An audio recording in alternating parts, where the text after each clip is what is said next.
Государственный комитет Республики Башкортостан по чрезвычайным ситуациям сообщает, что причиной каждого второго в республике пожара с гибелью людей является курение в состоянии алкогольного опьянения.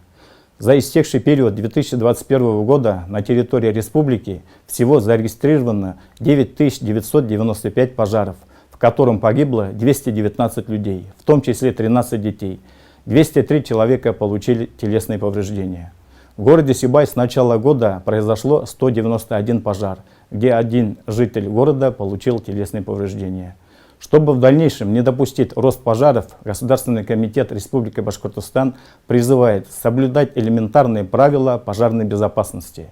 Призываем не курить внутри помещений, не эксплуатировать электрооборудование и печное отопление неисправное, не оставлять детей одних дома и оборудовать свое жилье пожарным извещателем.